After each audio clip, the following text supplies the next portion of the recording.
You were definitely missed, but good to see you back, safe and sound. Um, Safe and sound with hopefully good equipment. But you know who's providing horrible equipment?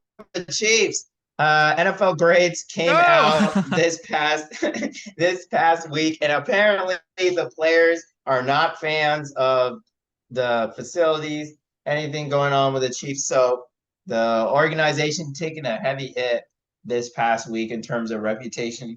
Um, Rem, I mean, does this make Mahomes even more the GOAT because he has to go through the adversity of only getting new chairs as equipment improvements? I don't know.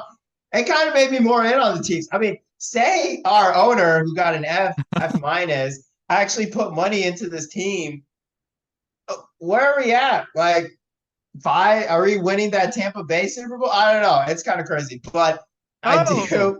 do, I do think hopefully we can turn around. Were you surprised at all by the grades the Chiefs were given this past week? I think it was this week. Well, I gotta say, like for the overall grades for the Chiefs, I think it definitely was surprising. And the Mahomes factor, like you said, is important because it's like, okay, well, apparently now that they've had all this behind the scenes stuff, that just the fact that this kind of went undocumented as well, too. Like, I feel like we've had a lot of behind the scenes access to the Chiefs and stuff. You know, we had a whole documentary or where Pat Mahomes was him and Kirk Cousins and Marcus Mariota for at least a couple episodes before Mariota just dips out at the end. But like we got to really kind of see what was going on with Mahomes and behind the scenes. And I get, it was a lot of like his personal life, home life type stuff. But I was definitely surprised that the Chiefs were the organization that was near the bottom. And I know, shout out to our boy Ghetto Gronk on the IG. He had a post where he had all the grades laid out, but they had the overall ranking of all the grades as well too. Because if you look at the grades on the website, they don't have like a composite ranking. They just have all the categories you can sort through and look at the grades that way. But if you look at the composite ranking as well too, the Chiefs are 31st, 31 out of 32 teams. The only team that ranks worse overall is the Commanders. And the Commanders are 1 year removed from the whole Snyder thing, and we know where Snyder ranks as an NFL owner all time, maybe the worst and near the bottom all time for sports owners as well too. I will say the one thing for all the front office stuff and the behind the scenes stuff that was encouraging was the head coach did get an A plus. So it's like, yeah, okay, we all do know that Andy Reid Walrus. is solid, and yeah, the GOAT case for Andy Reid is not tarnished at all. But definitely to see this other stuff was like I was definitely shocked, but I didn't. Yeah, like I don't know how we didn't know that this was going on for the Chiefs. And is Mahomes just more incredible for overcoming it? And is he more incredible too that again that just this stuff never got like leaked out and there's never ever really been any drama about all this stuff? I mean, there's a lot more Chiefs drama that's going on right now than just besides this. But yeah, to see you guys right down there with the Chargers. I guess the Patriots are down there too. The Steelers. The Steelers. Bad. There's a couple of teams where the coaches get good grades, but like the overall organizations, I think scored a little bit lower than we thought. But yeah, to see you Yeah. guys that low is definitely super surprising. Yeah, I mean, the coach is the only position on this grade that got better than a C plus, and we have Yeah, better we're than the average. only, and in a league that gets endless crap about their owners thrown at them. People complaining constantly of the owners. We're the only ones with an F minus, which is wild to see, and it's Mm-mm. just it's just The Kevin honestly O'Connor. average. I know. And a lot of these are like it's just more money needing to be thrown at the team. I mean, it's not even the quality of the staff. I mean, strength coaches, C plus, that's decent. But like team travel, you're telling me like give them decent Mm. stuff. It's the team travel, the training staff, which, who knows, and then training room and locker room. So it looks like, or no, it's the locker room and the nutrition dietitian. So the point is that almost all the issues are off the field, and just need to spend a little bit more money. But it seemed like you were referring a little bit to the drama, and it was a drama on the field because people are taking shots at my boy Hardman. Yes, I have liked Mecole on the field ever since he's been with us. There's a couple, one or two more fumbles than he needs to give up, but mostly, he's showing up in the big moments. And people are coming up that he's showing up in the big moments for the opposing team while on the Jets, giving up, apparently being accused of giving up plans for the giving up the plans for the game plans, the offensive game plans, and I don't know, Rem. Like he's denying it. My thing is like, do you why why? I guess the point is, did he hate the Jets so much that he just started giving up plans to other teams? Like he did go on a podcast to pivot and tore them apart, but you know. Would he really? I understand, like, if he went to the Chiefs and told them all the plans of the past or stuff like that. We see it all the time with other teams, other people, signing on players at the last moment. But to be telling another team about the plans while he's on the team, that seems kind of weird. Are you saying that maybe he leaked it to mess with the Jets? Because I know they were talking about this on First Take today, and they were saying, obviously they were doing their whole bit about it. They were talking, and the theory was, hey, he leaks the game plan in a move that's supposed to hurt the Chiefs, but is he doing it in a move that, like, is this like a false game plan? This is an old Mike Leach trick. I remember Mike Leach did this in one of the bowl games where he dropped a fake, like the quarterbacks will have the wrist with all the game plans. They'll have like the wristband, and they dropped a fake wristband. I think they were playing Oklahoma. Maybe it wasn't a bowl game. Might have been like the middle of the season. Oklahoma is like a super highly ranked opponent, and they drop a fake game plan on the sideline. So for the entire first half of the game, Oklahoma thinks they know what. I believe Leach is at Texas Tech at this point. They know what Texas Tech is. They think they know what they're doing. And Texas Tech is just killing them. They got the perfect counter because they got the fake game plan. And then all of a sudden they realize, oh, this is actually, they've thrown us off the scent.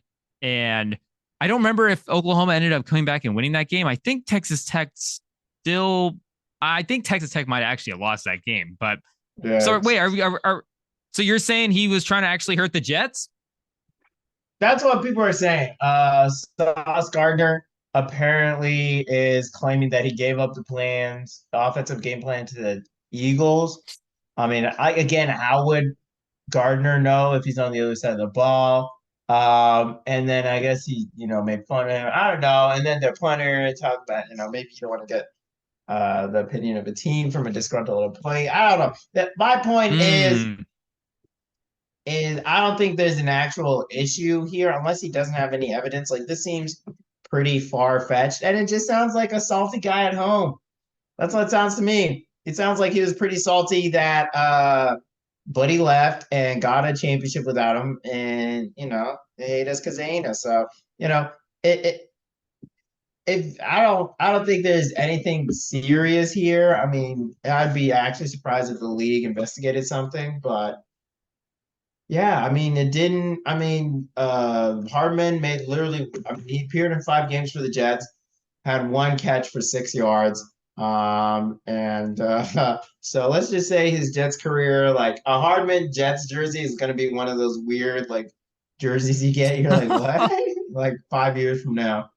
But yeah, he shouldn't have ever left the Chiefs, but he wanted the back, and now he's back and on the team where he performs best, and happy to have him. And like you said, you had a couple of big moments for you. He caught the game-winning touchdown, right? Was it him or MVS that caught the game-winning touchdown? He caught it for the Super Bowl. The guy we didn't cut was caught it. Yeah. So that you guys cut MVS. That goes back to kind of like you were saying with the money thing. And I know Chris Jones right now is the big looming piece for your guys' off season. How concerned are you about bringing him back at all? I mean, we kind of have to pay him if we really want to continue to compete for championships. I mean, Karlaftis' season looked pretty good this past year, but I mean, they say growing optimism is the word on the street that will strike a deal. So it looks like we're on the right side of keeping him around. Let me see who even gave that report. Um, yeah, I guess he said earlier. I So mean, like that Brett Veach MVS move. said it's, or I guess Brett Veach has it at the top of his list. So Mhm. But like that MVS move where I think that saved you about 12 million on the cap. And, like I don't know what the number is for Chris Jones too, but there's also, I think he's in his 30s as well. So there's like a long-term thing with him. But do you, like you're saying, you kind of just have to pay him whatever the number is, right? Because do you honestly think that you can three-peat without him? And no, is the three-peat like the most important thing for you guys right now? Is that more important than I don't think signing Chris Jones to a longer term contract would be bad for the health of the team, but like just saying like giving an older guy whatever, like is the three-peat the priority? I think it is. I mean, I think it's always the priority for any team win a championship, but I think they really think Yeah, they can for do sure. it, and I think for him, we'll have to see. They used the franchise tag on L'Jarius Sneed, I'm pretty sure, and That's so they're official. now. I thought they did. Um, I And thought it was I official. think I think the reports were saying they were leaning that way too. Maybe not. Which would Let me make double sense check. if you want to They get that plan to longer term use. deal with Jones locked down. Yeah. Yeah, it's like almost it. I guess but they are giving him permission to look for a trade. So if Snead wants to leave, the door is open. And definitely with the Chiefs, there's a confidence that we can find someone in the draft that we can develop someone to Mm-hmm. replace these positions. And so, I mean, right now the report is that they'll probably might give him a 1 year deal for Chris Jones. I mean, they could. Hopefully, they'll keep him for longer than that. But there's a lot more good wide receivers in this draft. There's a lot of good wide receivers. I'm not Yeah. sure more than edge rushers, but there's a lot of good wide receivers, and we could definitely. I think it's a lot easier for us to go out and draft one than try to pay all that money for MVS, who has shown to be okay. I mean, he's a decent, a solid deep threat, but nothing spectacular. So, um, but Chris Jones, I mean, when third down, when big moments, has shown up time and time again. And I mean, he is our superstar. We need him to come back. And yeah, we'll see. I mean, I think it's definitely. I mean, when we comparing it to like Tyreek Hill, I mean, we still have other superstars on that side of the ball, but in terms of our defense, especially if we're letting Snead look for trades and potentially go get traded, then I think that's what makes Jones even more valuable. And so why we need to keep him around even more, which is interesting. I mean, I think this free agency is going to be interesting considering the record high increase in the cap.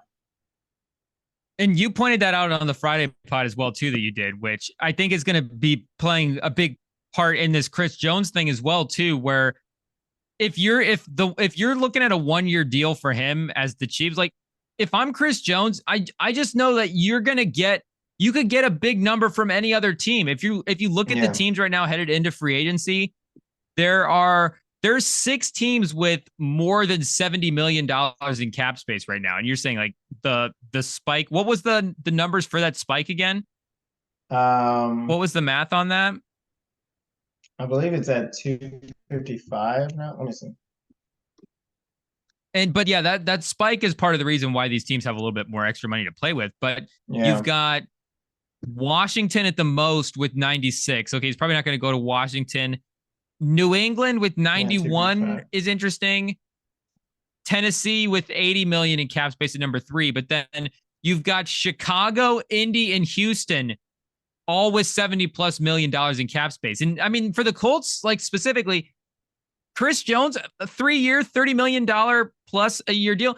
Again, I don't really care about the age for him because he's shown the last couple of years that he's gotten like a little bit better. And at least in the playoffs, anyways, he's been as clutch as he's ever been. He's been had his best playoff moments these last couple of years. I think the last playoff run was the year where he got his first sack in the playoffs. Obviously not the first impactful play he's made, but I mean, like Ballard, if you could get Chris Jones and you have Chris Jones and Buckner, and they have, the Colts also have Grover Stewart as a free agent as well too. So there is a potential need there as well.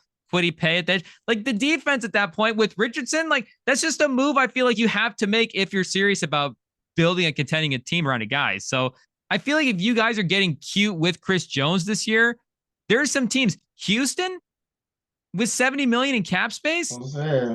If they just want to go like, hey, we won a playoff game last year. Stroud had the best rookie season ever. If we could just push our chips in and go another step all in and actually try to, we don't really have our first round pick this year. We traded that for Will Anderson, but we could use our cap space and really get like a championship level guy. Chris Jones is a championship level guy.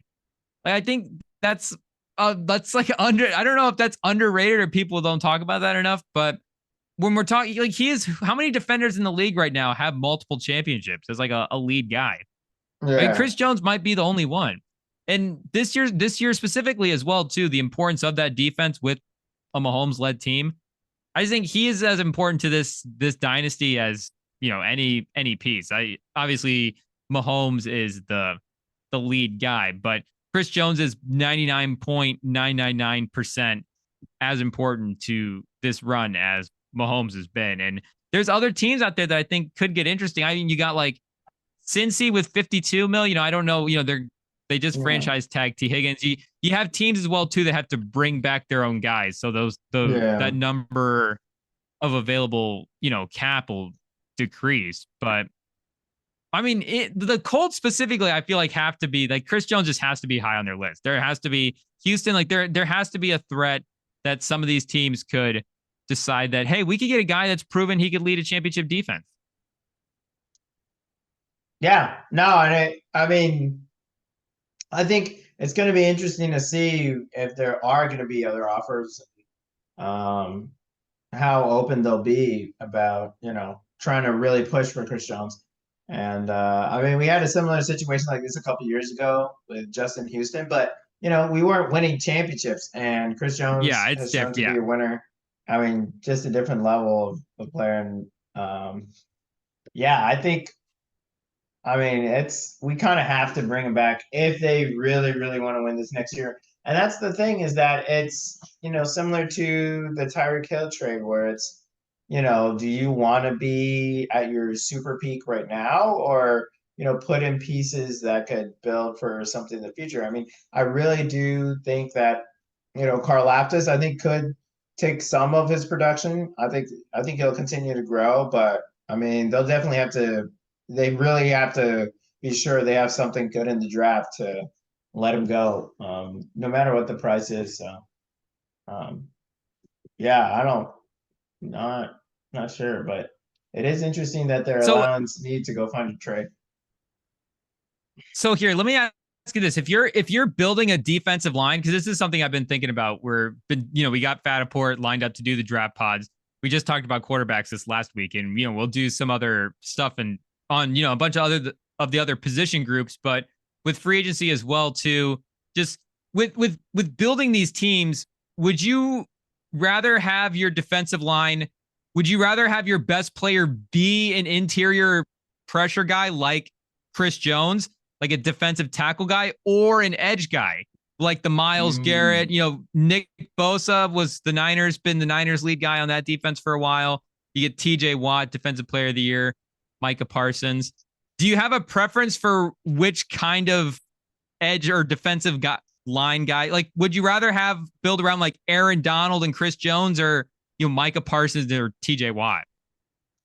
I think I'd rather build around like Chris Jones, Aaron Donald, just because when it gets cold and when it's playoff time, being able to help stop the run really matters. And I think there's a lot more edge rush guys going around. I mean, it usually seems like there's one you can get in free agency or something like that. But I mean, that's what makes Donald so special, is that he has the impact of an edge rusher, but in the interior line, like every single down, and it's that crazy in his prime. I mean, it's just stupid. So I think I'd definitely rather have an interior line guy, because I mean, like Fletcher Cox is another one. I mean, there's just some really good interior line guys that, when they are special, it just makes everything so much easier for the rest of the team. I actually think I agree with you. And I know the market the last couple of years has said that, the edge guys have been the premium guys, but I know the tackle guys are really starting to get paid now. And Chris Jones, he's not even 30 yet. He's still 29, 100 days to go still before he actually hits the 30 mark. Yeah, 29, 249 days. But I do think I would prefer the interior pressure guy. I was really thinking about that a lot last year too, with Jalen Carter being one of the higher end prospect guys, and him versus Will Anderson too was a big debate. Quinnen Williams is another guy where it's like, okay, build around that guy. Dexter Lawrence as another stud defensive tackle. I know like you said too, the fact that there's just a ton of edge rush guys in the league right now is another where it's like, okay, it seems like they're easier to get, easier to come by. But I do think that the tackle, like that big interior pressure guy is pause. I don't know if we need to pause that or not, but that is, I feel like, the most important element to a defensive line. And just the way that you can like take up 2 blocks and just move the entire, I mean, it's just like, it is kind of just like science at that point. It's just like, would you rather have the bigger, stronger guy who can also move like the quicker, smaller athlete? So all that to say that I think Chris Jones is just, insanely important. His market value right now on Spotrac is 28.4 million, which would be, I think, third for per year value amongst defensive line players, which feels like a steal. It feels like if he's willing to do that and you're the Chiefs, I don't know, the guarantees. To me, this feels like an easy move. I don't really know what the hangup has been the last couple of years. I know they've really seemed to work it out, but it does, like you're saying, these guys seem to have, this does really seem like a special group of guys, because I mean, this report just proved that there really is no reason for them to be loyal to like the front office and to the people in the management above. I know, Andy Reid is, obviously he got the A+ rating, but this is the fact that these guys have been able to make this work, and Chris Jones with the contract stuff was able to, still able to return this year, make it work, get that second Super Bowl in a row, third overall, but second Super Bowl in a row, because they've talked about how they really want to get the three-peat. I mean, I think you're right. I think it does. I think this report does make it a little bit more special. Now, the Patriots were down there near the bottom too, so I don't know. Who knows? Maybe the Brady thing as well too becomes just as important. But I do think becomes a little bit more special. You're right. No, it does, and it's probably, I mean, it's more of the stuff you don't see. I mean, unless we, deep like line stuff, D line stuff, or people in certain positions, or you're watching for it every play. I mean, I think, in that Super Bowl, there are huge plays that we stopped the run that, I think Chris Jones had to have some effect on. Some of those interior lines had some effect on. So it's just, I mean, it's deciding what is super important. And for us, we've shown we're not scared to let go of a superstar, but this is a superstar in an area that's pretty tough to get. And I mean, as a developed product, but then, you see players like Karlaftis and you're like, oh, I don't know. I mean, are you sure we can find someone's draft? So it's just different though with Karlaftis. He's great. He's great. I mean, yeah. And it's different with Tyreek Hill too, the receiver thing. Like you said, the fact that Mahomes is able to make up for so much of the offense. Yeah, but it just feels different than the Tyreek Hill. Yeah, no. For Chris Jones, it shouldn't matter. Too. Yeah, I know, not yet. It's still like, because they're probably talking about a long-term deal. So it's like, how many years do we want to give? I mean, Mahomes, I guess, has said, he's willing to take less money so we can pay superstars such as this. So, we'll see. There's no way you're this spoiled with your quarterback. He's the most talented quarterback of all time and the best dude ever. I mean, what's his face? Brady did it too. I mean, it's just knowing that if you want to win, you gotta have as good a team around you. So could be also selfish. He just wants to win. competitor. I don't know. Yeah, true. Is he's selfish with his rings? Not as what do you, I guess as a player, what do you want to be selfish with? Do you want money? Do you want rings? I guess that's always been the debate, but yeah. continues to prove it. I mean, he definitely is trying to go for GOAT status. But someone who has been pretty much etched as the GOAT, at least for Iowa sports for this year, Caitlin Clark says she is out. She is done after this year with playing for Iowa. She's gonna declare for, yes, the WNBA draft. I don't know. Can like someone is that the wrong draft? call or something? I don't know. Maybe that, we already talked about this, but she is leaving Iowa after this year. I think she could have been there one more year. I don't know. They allow 5 years, 6 years. Yeah, I don't know if that's I was seeing that people were saying like she was leaving a year early. It's like, no, she's been there 4 years. I don't know if that's a COVID thing or what, but yeah, she could have, I guess, had a 5th year of eligibility.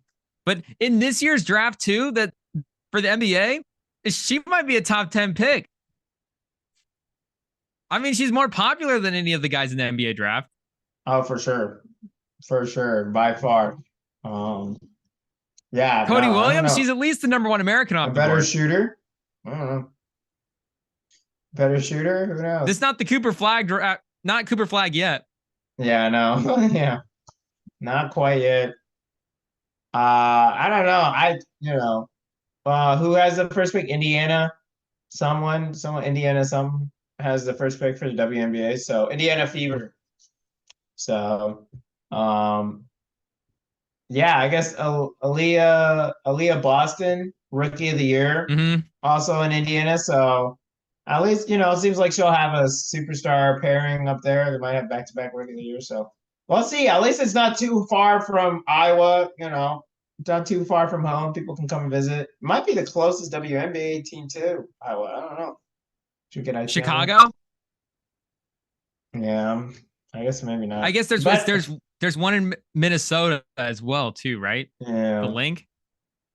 The Minnesota might actually be closer than Chicago. I think it might only be like 3 hours. I guess it depends on where you're at in it. From Iowa City, from where the Caitlin Clark people are at.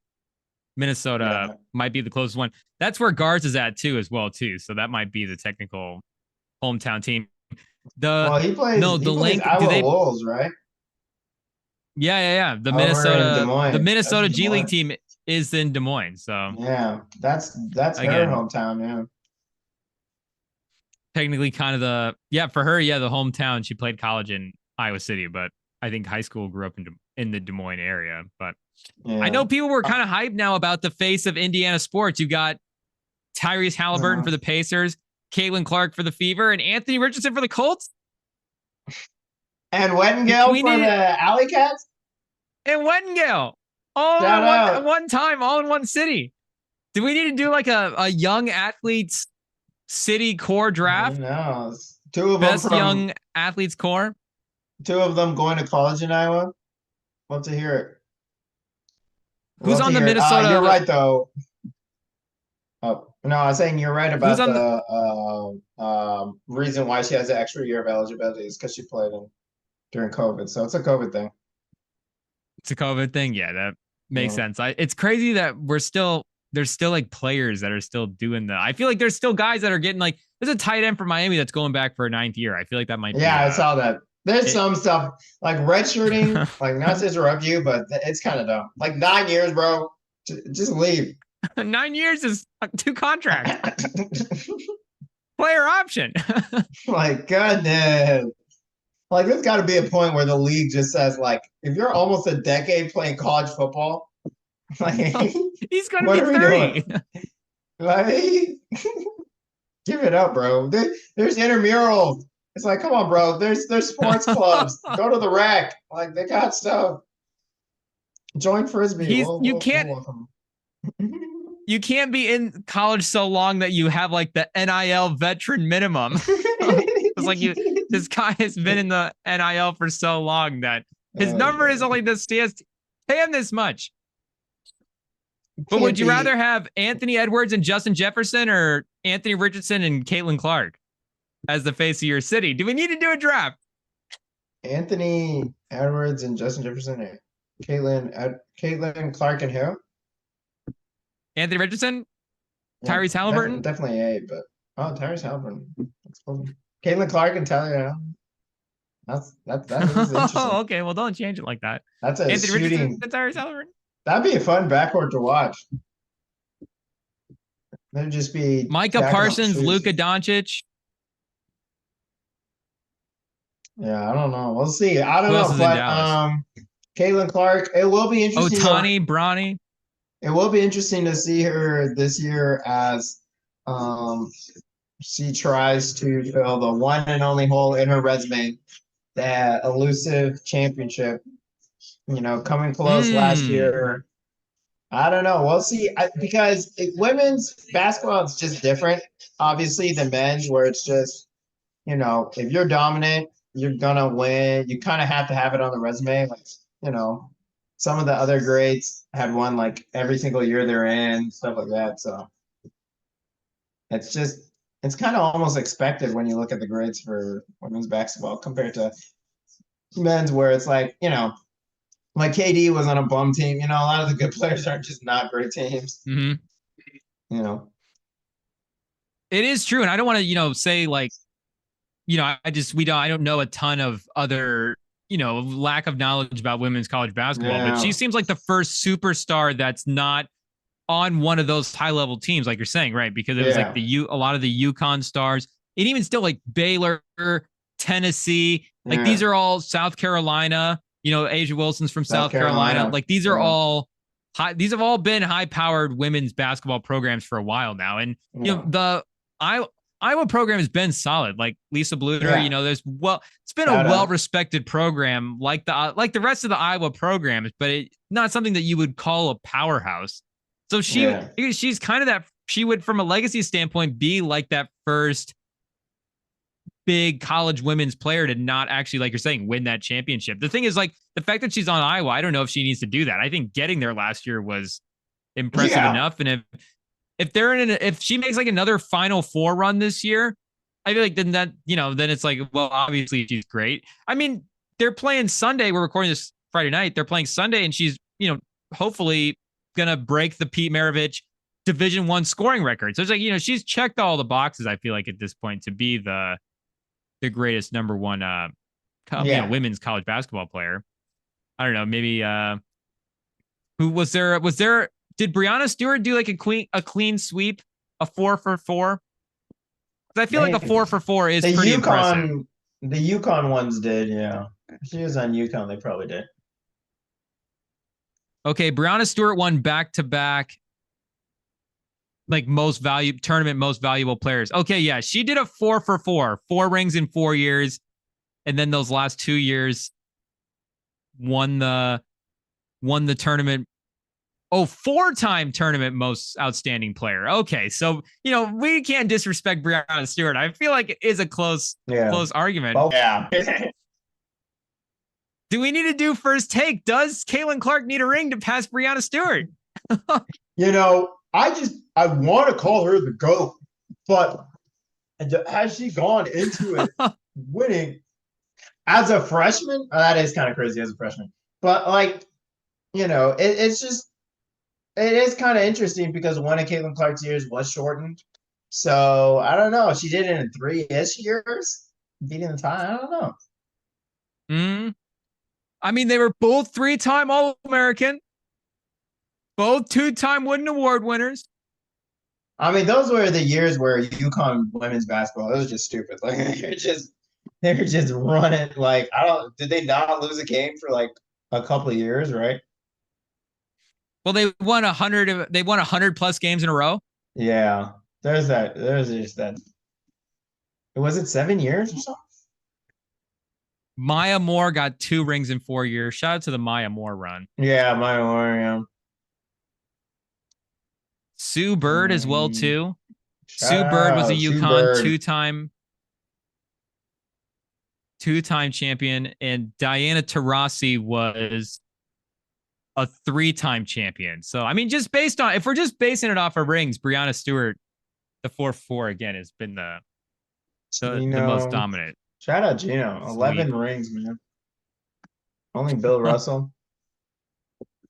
It's Gino and Bill Russell as the two guys with the rings on the toe club. It's Gino and it's Bill Russell.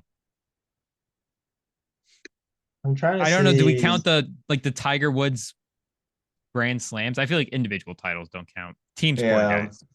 Yeah. How many does Steve Kerr have?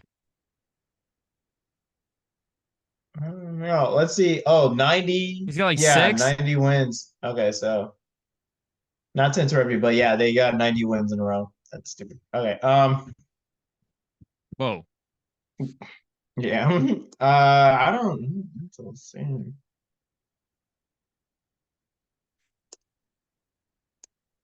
I believe. Okay, 5 times as a player, 3 times as a coach, 4 times as a coach. So he just needs 2 more to get in the club for Steve Kerr. 2 more rings. Not that hard. If Brady becomes an executive, he can make a push. He should. Is that the only way that Brady gets the legacy back from Mahomes? Does he have to go into the front office and try to win a couple of rings? Does he have to coach a couple of teams? Catches one. Does he have to get to? If he gets to double-digit rings all time, then it's like, okay, well then Brady's the greatest football person ever. He takes that. Hey, MJ became an executive. He tried to. It's true. MJ tried to run a team into getting a ring. I don't know. Do team owner rings count? What if MJ was a good owner? What would that have done to his legacy? Because the thing is, it didn't really affect it at all. Like nobody ever. I don't think anybody really holds it against him. Yeah. Which is kind of funny. That I don't know if it's just the fact that it's the team in Charlotte or not. Yeah, like if he was no one watches Charlotte basketball. Like it's like if he was the owner of the Celtics, maybe people would have been a little bit, or like the Knicks, maybe people would have been a little more upset by it. But if he was actually a good owner, I feel like from a legacy standpoint, I mean, people would be, I mean, people already worship him, but people would be like, could he be president? If he was a good owner, he might be able to make a run for the president. 2024. Save us, MJ. MJ, if you hear us. No, but I do think that, I mean, you see Carolina, how cheap their tickets get. I kind of want to see how cheap the Hornets tickets get. Like, no one watches. I don't know. For some reason, Carolina pro teams just get hate. And weren't like at one point Panthers tickets selling for like 10 cents or something?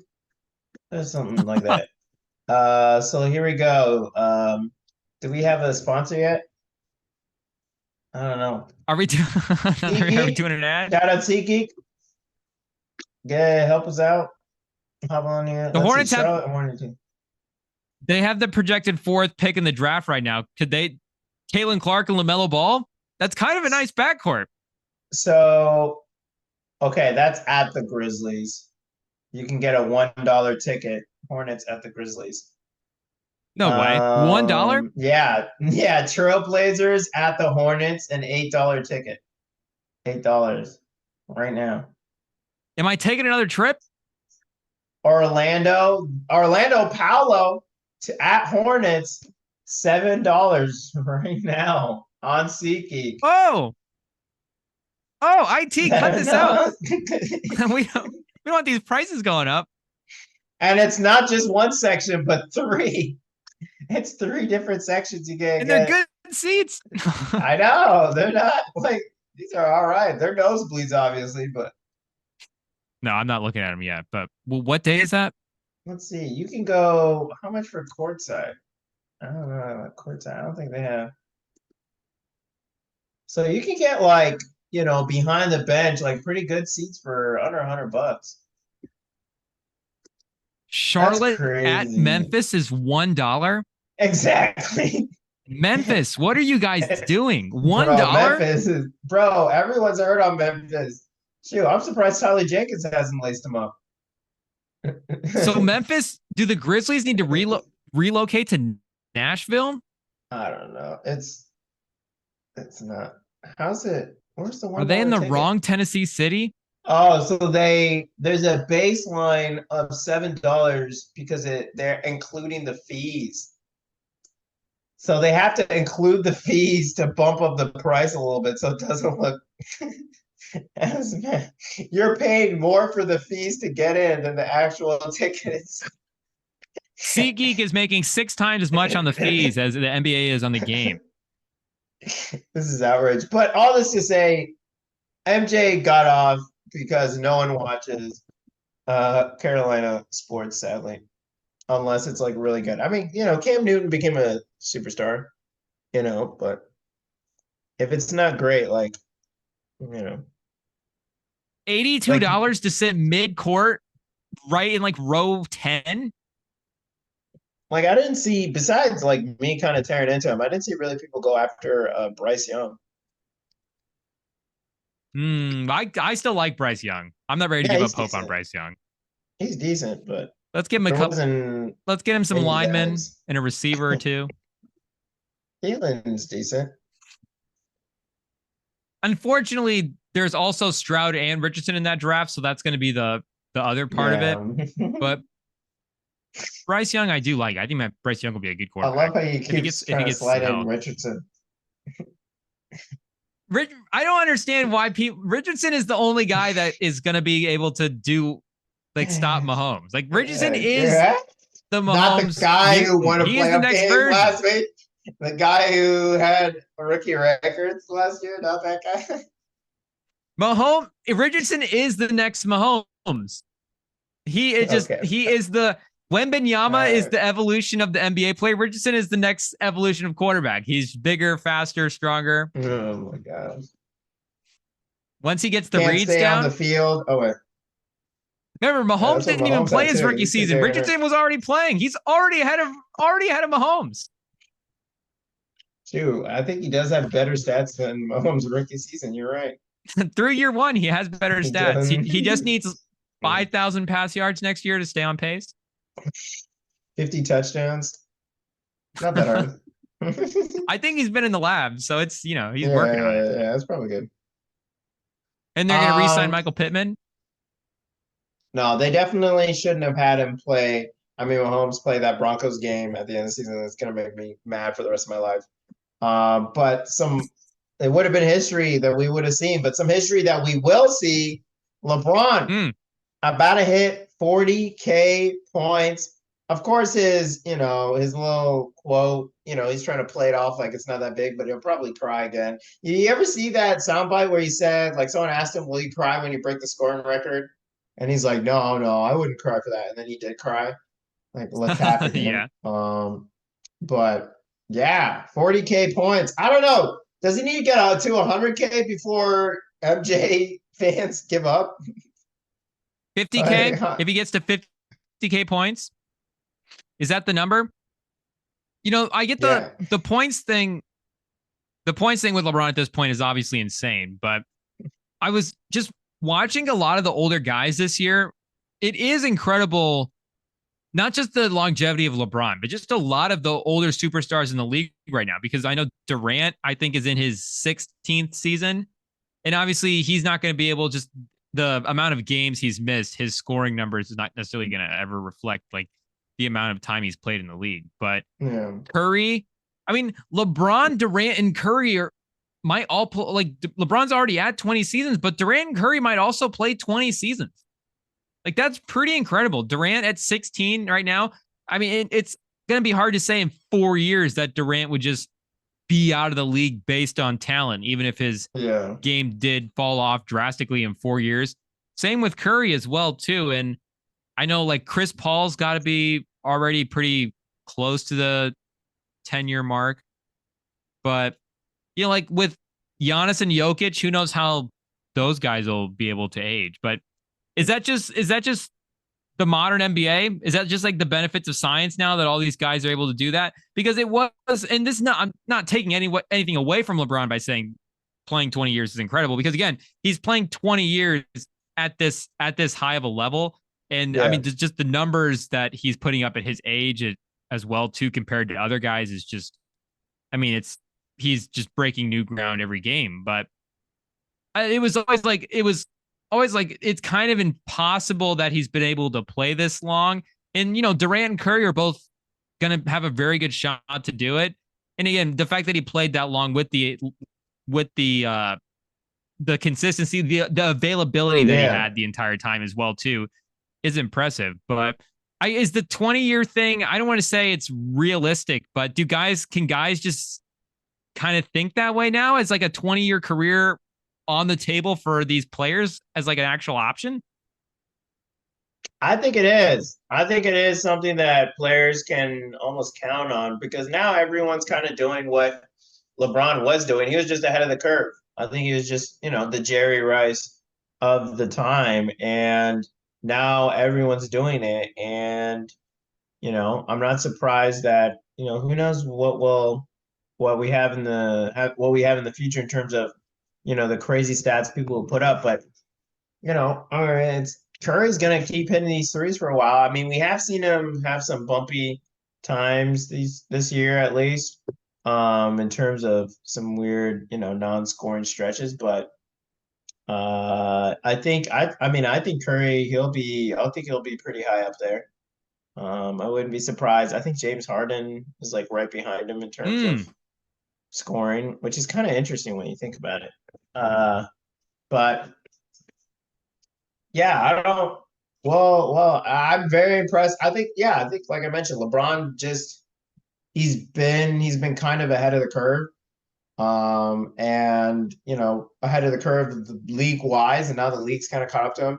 But I think LeBron has just raised the level, league wide of what can be done in terms of being healthy, of playing, stuff like that, of injuries no longer having to affect people's careers. And you see players like now Paul George who had huge injuries.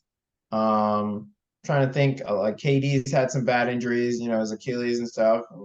It took him a while, but he came back. And yeah, I mean, I think it's just redefined. And now you see players like Aaron Rodgers, potentially playing in the same season after tearing their Achilles because of surgeries that we can't even do here in the U.S. I mean, you have to go overseas for that. So I don't, I think it's gonna be interesting to see the limits of the human body, how far it's going to be pushed because athletes are doing whatever it takes now, and everyone now is on the cryo treatment and cryo stuff. So it's not like it's a secret anymore what to do. So we'll see. I don't know. But yeah, you're right though. There is a new standard of how long people's careers could be now. And 20 years is obviously like a super high end version of that, but guys that have actually crossed the 20-year threshold. So Vince Carter played the most seasons with 22. But again, the last couple of those seasons, he was, not like super like getting like active minutes.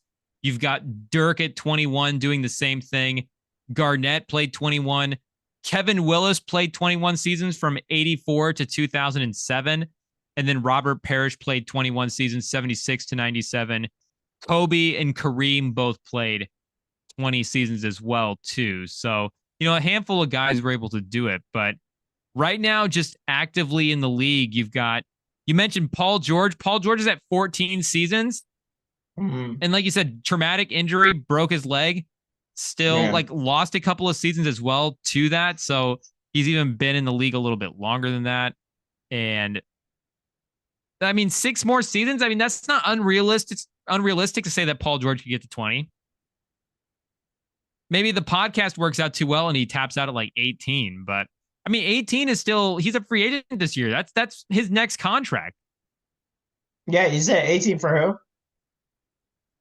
Paul George is at 14 seasons right now. Oh, 14. Yeah, I don't think he's going to be quitting for his podcast. But I do, he this season has shown that, they got to be taken serious. Like this can be a championship level team when healthy, and they've shown that they can be healthy for an extended amount of time. So they're going to be these playoffs are going to be real interesting for them because they They really have a lot to prove, especially with the number of years they've just been bad. They've just been, hurt and not playing. Do you think he could get to 20 seasons? 6 more? Yeah, I think he can. Like he's a You've got rotation player. Harden also at 15. I mean, that's 5 more seasons for Harden to get to 20. Curry and Holiday are both at 15 as well. I mean, Durant's the main at 6. question is like how much of the pride will these guys swallow to keep playing in the NBA? If they have to be, you remember Carmelo said, "Hey, Pete, you say you have to come off the bench." Like, are these guys going to be bench players, rotation players? Like, if they do, then they can definitely have a career. But I mean, I was just listening to an interview today with Iguodala, and it takes a lot to adjust from being the guy and having the ball and being an all-star to, being someone in the corner, being someone who gets only 15, 20 minutes games, and if it's not working, they're on the bench. I thought Iggy said the next show he was going to do is our show. Yeah, I don't know. I don't know what happened. IT did what they dropped the ball on that. Drew Holiday at 15 years. I think Drew Holiday could bite the bullet. Drew Holiday could get to 20 years. Yeah, he definitely could. And you got Lowry right now at 18. That's 2 more for Lowry. I mean, I wouldn't be surprised if James Harden retired early. I don't know. I could see him doing it. I could see him getting to 20 as well. But definitely that fifth. But I mean, to have these guys be at an all NBA level, / all-star, you got LeBron, Durant, and Steph all, and potentially Harden and Paul George all as all NBA level guys. Andrew Holiday as well too is a 3rd team all NBA. The guard position is stacked right now, so it's a deep pool of guys to break into to get into that all NBA spot. But you've got 6 guys right now that are playing at an all NBA level, 15 seasons plus into their career. So again, maybe 20 is a high watermark for you're going to be producing at a high level. But I mean, 15 years in, these guys are still able to be, 20 points a game, impact guys. Harden and Paul George are trying to win a title at this point in their careers. So there is definitely, like you're saying, the bar is definitely moving for longevity, but just not just being able to stick around, being able to produce at a high level and still being able to play deep into your 30s. Oh, and everyone's smarter now. Everyone knows what to eat. Everyone knows, now there's no excuse.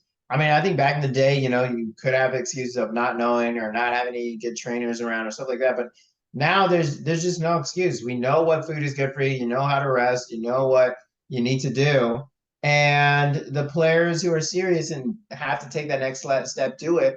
And because of that, and because they're doing all these workouts that can function to certain muscles, and we know so much more about the body, and because now players know how to conserve more on the court, you're able to break down every single step that you take on an NBA court. And we don't even, I mean, and the crazy part is we think we have advanced depth and we have no idea what teams have. I mean, they just have, deep, way deeper stuff that, have people working on it day and night, just who are just there to find those stats and find that edge. And then you see all the, the general talent of the league is rising. So that means the competition these players are playing against is rising. So it keeps them sharper. And, all these specific workouts, stuff like that. So it's just, I mean, it's the, reason why it's tough, near impossible to listen to, older players who are talking about, oh, the league isn't better, blah, blah, blah. It is.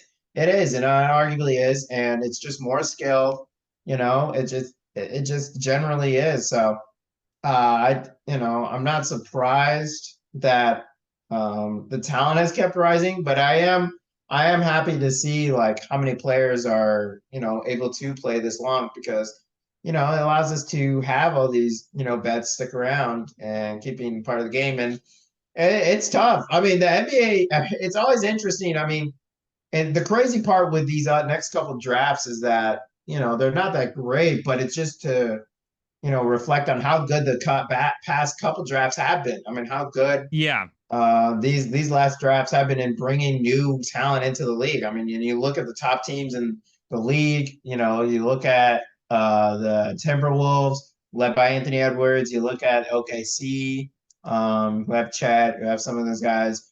Even in over in the East, you look. I mean, maybe not the top teams, but there's still a lot of young talent around the league. Pacers have 76. Tyrese Halliburton, Magic with Paolo, and Yeah. it's gonna Brunson. be So I think we've been really spoiled with how much talent we've had coming into the league, and maybe it's good we have not so good drafts. I mean, we're just we need a breather, I guess. The league needs some players to be able to stick around.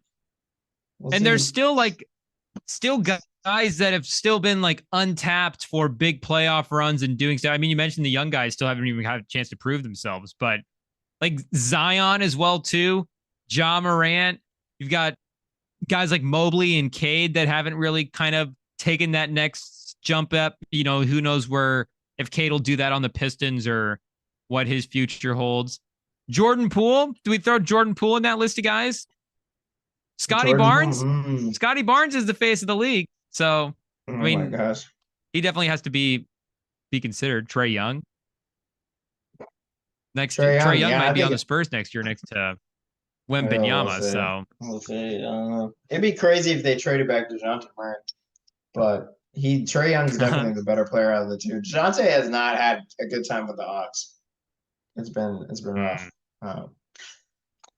But that's where he wanted to go. Exactly. He wanted to leave. Oh gosh. And I think that was the spot he wanted specifically too, but yikes. You've got Bridges, you've got Scoot. Yeah. I mean, there's a lot of next gen players up next. But it is interesting that DeJounte wanted a new team, new brand, new him. And so did the Clippers. The Clippers revealed their new rebranding, new logo, new uniforms. And it was kind of funny. Some people very close to me, I won't name names out of embarrassment, but a lot of people, it seemed like, found out that Clippers are talking about the ships, not a pair of Clippers. Were you surprised that people didn't know that? I was kind of shocked. I'm not gonna lie. I mean, we're obviously degenerate NBA people, so it's not like we knew that. The only reason that we knew Clippers were ships is because they were the Clippers, the Clippers mascot. But we knew that the Clippers mascot was a ship. I feel like any NBA person knew that already. Yeah, well, I guess some didn't. I mean, what other Clippers would they be? Like, I also saw. That is true too. It's not like they're hair clippers. I've seen like the older like logos, and I know the older logos had some ships in there. Let me see. Ooh, there's some water stuff. I don't know though. The LA Clippers, if they were the LA Barbershop, that is kind of a cool team name. The LA Barbershop. What do you? I feel like you can make that work. The other team, you're gonna come in here and we'll cut your hair right up and beat you or something. I don't know. There is something I saw with the Clippers where they had like ships or something. I just knew, I guess. Plus, back in the Lob City days when the Clippers and the Warriors were doing all the playoff matchups, and that was like the big rivalry in the league. The ESPN graphics, they would always do graphics packages with boats involving the Clippers. So it's like, oh, well, that's Clippers, boats. The Warriors, they get the Golden Gate Bridge. I mean, they would do it for any team too. Like the Cavs, they would have swords and stuff. Yeah. Again, I know my NBA people know what we're talking about. If you're an NBA fan and you didn't know what the Clippers was a ship, I feel like you kind of exposed yourself. Yeah, you're definitely telling on yourself, which I think a lot of fans do. I mean, I think we've talked about, fans not really watching games, stuff like that. But yeah, we'll see. Did you like it? Is it good? Do you need it's okay. To give it a 1 to 10? Let me pull it up one more time. Well, what did you have for it? Yeah, I agree. It's okay. It's probably like maybe like a 6 or a 7. Yeah. Maybe a 6.5. If we could do decimals, I think a 6.5 might be right. I mean, again, I get what they're going for. You've got a ship, and there's Yeah. the circle outline is a C that stands for Clippers. Again, you got the ship. It's a bullseye, sharp shooters. I get all the stuff they're going for. It's just, it's kind of mid. I thought it was a little too oh, okay, I see this. Yeah, I didn't notice that actually first. And I get like the ship kind of looks like a basketball, like the lines. It's just Yeah. too military, It feels very like kind of Yeah. like military kind of, Mm-hmm. But and I don't know why. I mean, I get why they have the rudder of the ship, but I don't think I agree with the other three lines on there, to make it look like a compass. I don't know. Mm. I I don't do know. like I do like circular logos though. I think in the NBA that is Yeah, a good thing. So they did that's true. something right there. But the LA thing and the font, they kind of just got Dodgers font. I mean, that is kind of still Clippers font, but it also does give off Dodgers vibes. But I do like that they kind of darkened the colors as well too. They went with the darker blue. There's also still a light blue, and I like the contrast between that. There's still blue, red, and white as their main color, or red, white, blue, I guess, Yeah, it should. as their main colors. I like it, but I like that they went a little bit. They cleaned up the dark blue, and I do like the jerseys. The jerseys look pretty good. Yeah, the jerseys I are mean, pretty fun. there's nothing crazy, but Yeah, nice and clean. just one solid color.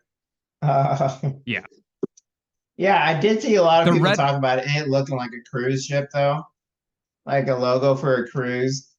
Like Mm, they're saying they can now on their logo they now have their goal of getting to Cancun as soon as possible. That's a virtual. huh. It's just like Ballmer's you giving them know, the wrong motivation. I know. Ballmer's trying to get it inspired, geared up to win a title. I did think it was strange that they did a rebrand in the middle of the season, though. I feel like I that's a it do- first. I don't know if anybody that's done that. all I'm saying is it doesn't quite look like it doesn't look like a Clipper. That's all I'm saying.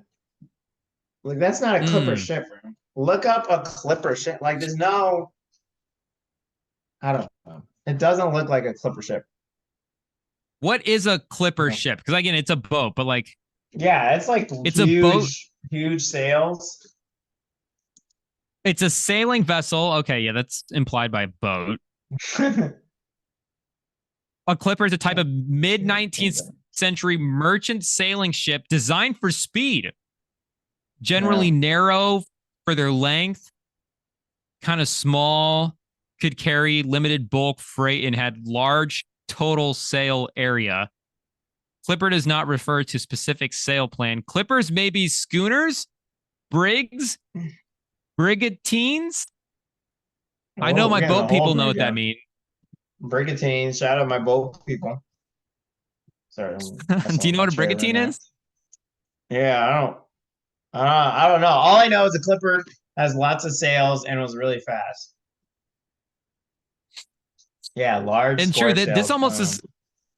Does it give off submarine vibes? Yeah, I know. Almost. The It logo? looks like it does look like a cruise ship. Yeah, Let's just true. say a Cruise lot ship of though. people didn't like it. They're already the laughing stock of LA usually. So in terms of people I've heard really prefer. There's Um, also an extreme clipper which sacrifices more cargo, less cargo space and more speed. yeah, So yeah, this is not. These are not. This is not like a barge. This is not. We're carrying a lot of freight at one time, slow moving across the sea. This is we're making a fast trip. Taking a boat across the sea has to be terrifying. I was watching yeah, some stuff about boats the other day. The ocean is a big place, it is very scary. and even big boats are tiny on the ocean. Yeah. I used to think I was a boat guy, but I may be Oh changing my my mind. goodness. I may be like a boat on a lake guy. Okay, okay. I mean, just think about them people coming to America. It's just crazy. I can't. People on a canoe in the ocean is insane. People saying like Yeah. that, you know, the early like people that paddled over here. And I get some people are saying that they paddled across the strait too, where maybe they were only paddled on a couple miles. You know, up there, Yeah. Alaska, Russia, you can cross over. I think there's maybe even some ice age stuff where people could have just walked over on land as well too. But to if people that were like paddling around in the canoes, like, you know, I don't know, people going from like up in the you like the what's the Northern Europe area up there where all the Vikings are at, Scandinavia. and they go up in Greenland. Yeah, like the Scandinavian Scandinavia. area up into Yeah. Greenland, and then over into Canada. That's insane. People doing that in canoes, they're crazy for that. That's really wild. No, I can't imagine. Yeah, I can't imagine trying to come on a ship, pull up. It's just rocking back and forth, and I don't know, it's just Now crazy. And then you're storming and stuff. I would feel a little bit safer on a clipper. These things do look pretty intense, and they're built for speed, Yeah. so at least you get the trip done a little bit quicker. Yeah, those are the ships that would like they'd take around the Cape or like sail around the world in. Do we need to do a Rem and Sam boat trip on a clipper? Maybe Rem and Sam plus plus. Rem and Sam sail the world. Hey, I'd be in. We just need a couple sponsors. That's all it takes. If somebody wants to sponsor our world travel trip, we'll do it.